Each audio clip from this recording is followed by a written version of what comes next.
अस्सलाम वालेकुम दोस्तों, कैसे हो? उम्मीद है कि सब खैरियत से होंगे। अल्लाह आप लोगों को ऐसे ही खुश रखे। आज का किस्सा आपको जरूर सुनना चाहिए, आपको अच्छा खासा सबक मिलेगा।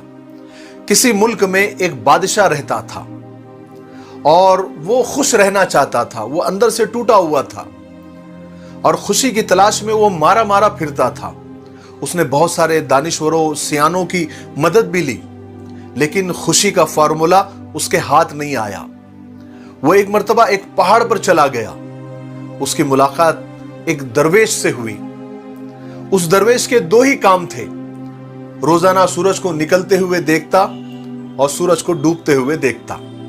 दरख्त से फल निकालकर अपना पेट भर लेता और नहरों झरनों का पानी पी लेता और अपनी प्यास बुझा लेता। उसके पास रहने के लिए भी ठीक ठाक से कोई झोपड़ी नहीं थी, बल्कि एक टूटी फूटी सी झोपड़ी बराए नाम थी और ओढ़ने बिछाने के लिए 2 चादरें थी। इसके अलावा उसके पास कुछ भी नहीं था, लेकिन वो खुश रहता था। और यही खुशी की वजह पूछने के लिए बादशाह उसके पास गया और जाकर उससे इतनी खुशी जो आपको होती है उसकी वजह पूछी।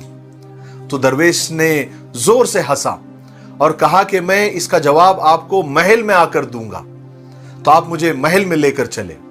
बादशाह ने कहा ठीक है चलो। बादशाह ने दरवेश को घोड़े पे बिठाया और महल में ले आया।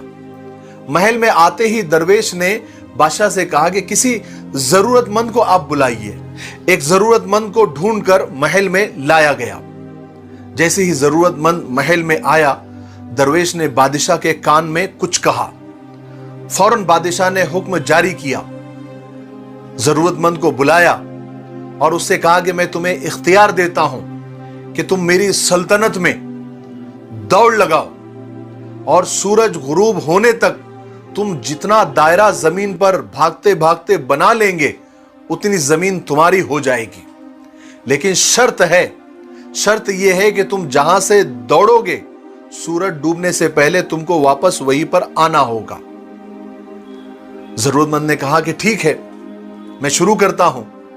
फिर क्या था, बादशाह, सारे दरबारी और दरवेश कुर्सियां लगाकर महल के सामने बैठ गए। जरूरतमंद को लाया गया, एक लकीर खींची गई और उसको एक मकाम पर खड़ा कर दिया गया और एक रुमाल गिराया गया और जरूरतमंद ने दौड़ना शुरू किया। उस जरूरतमंद गरीब ने दिमाग में एक प्लान बनाया और अपनी दौड़ को 2 हिस्सों में तकसीम किया कि मैं सुबह से लेकर दोपहर तक यहां तक दौड़ूंगा, फिर दोपहर से शाम तक मैं वापस यहां तक आ जाऊंगा और ऐसा करके मैं जमीन का एक बड़ा हिस्सा हथिया लूंगा, अपने नाम पर कर लूंगा। उस जरूरतमंद आदमी ने सरपट दौड़ना शुरू किया, यानी तेजी के साथ, स्पीड के साथ दौड़ना शुरू किया और दोपहर तक उसने 400 एकड़ तक भाग लिया। लेकिन वहां पहुंचकर उस जरूरतमंद के दिमाग में थोड़ा लालच आ गया। उसने सोचा कि अगर मैं थोड़ी स्पीड बढ़ा दूं तो मैं 100 एकड़ जमीन और मेरे कब्जे में ले सकता हूं और स्पीड से अपने ठिकाने पर मैं वापस भी आ जाऊंगा। इस लालच ने उस जरूरतमंद के अकल को सल्ब कर लिया और वो मजीद जमीन की लालच हथियाने के लिए असर तक, यानी शाम तक दौड़ता रहा। और सूरज ने जब तेजी से वापसी का सफर शुरू किया तो इसकी हालत खराब हो गई। उसको अपनी गलती का एहसास हुआ। वो पलटा वापसी के लिए, उसने दौड़ लगाई, लेकिन बहुत देर हो चुकी थी। अब वो सूरज डूबने तक वापस नहीं पहुंच सकता था। अब उसके पास 2 ही ऑप्शन थे। एक तो वो अपनी हार मान लेता, दौड़ को बंद कर देता और चुपचाप घर वापस चला जाता, और दूसरा ऑप्शन यह था कि वो जीतने के लिए और कोशिश करता। तो उसने दूसरे ऑप्शन को पसंद किया और तेज दौड़ने लगा। लेकिन यह दूसरा फैसला भी उसका गलत साबित हुआ। वो इतना दौड़ा कि बुरी तरह थक गया। उसकी सांस फूलने लगी, लेकिन वो दीवानावार दौड़ रहा था और अपनी स्पीड को बढ़ाता जा रहा था, यहां तक कि उसके फेफड़े फट गए, उसके मुंह से खून निकलने लग गया, लेकिन वो फिर भी दौड़ता रहा।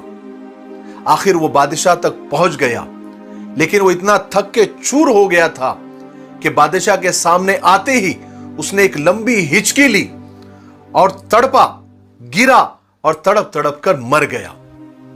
हालांकि वो जमीन जीत गया था, लेकिन जिंदगी हार गया था।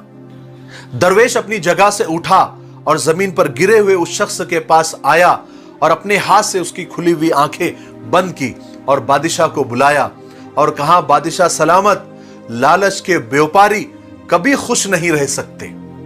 ये शख्स, ये मरा हुआ शख्स मुझसे बेहतर जिंदगी गुजार रहा था। मेरे पास क्या है? 2 चादर, एक लकड़ी की चप्पल, एक टूटी फूटी झोपड़ी, और मैं जंगल में रहता हूं, फल खाता हूं, नहरों का पानी पीता हूं, लेकिन मैं खुश हूं। क्यों? क्योंकि मैं लालच नहीं करता। मेरे मुकाबले में इस मरे हुए शख्स के पास में ज्यादा था। इसके पास मकान था, बीवी बच्चे थे, दाल अनाज राशन था। इसके बावजूद लालच में आकर यह जमीन पर गिर के मर गया। क्यों? क्योंकि यह अपने लालच को काबू में नहीं रख सका और दीवाना वार अपनी ख्वाहिशों के पीछे भागता रहा और आखिरकार मर गया। हालांकि आज इसकी लॉटरी निकल आई थी, लेकिन उसके लालच ने यह मौका भी उससे छीन लिया। यह भागा तो इसका लालच भी इसके साथ भागा। अगर यह थोड़े में खुश रहता, कनात करता, तो आज जिंदा होता और इतनी 400 एकड़ की जमीन उसके लिए काफी होती और वो खुशी खुशी अपनी जिंदगी गुजारता। लेकिन यह लालच के घोड़े से नहीं उतरा, यहां तक कि लालच ने उसकी जान ले ली। दरवेश ने लंबी सांस ली और बादशाह से कहा कि खुशी और लालच एक साथ नहीं रह सकती। आपको खुश रहना है तो लालच को छोड़ना होगा। खुशी खुद ब खुद आपके घर बस जाएगी। लेकिन आप भी लालच के घोड़े पर बैठकर भागते रहे तो कभी भी खुशी आपके साथ नहीं रहेगी। बादशाह के आंख में आंसू आ गए। बादशाह समझ गया था और बादशाह को खुशी का फॉर्मूला मिल गया था। और मुझे भी उम्मीद है कि आप लोगों को भी खुशी का फॉर्मूला मालूम पड़ गया होगा। मेरे लिए दुआ करते रहे। अस्सलाम वालेकुम।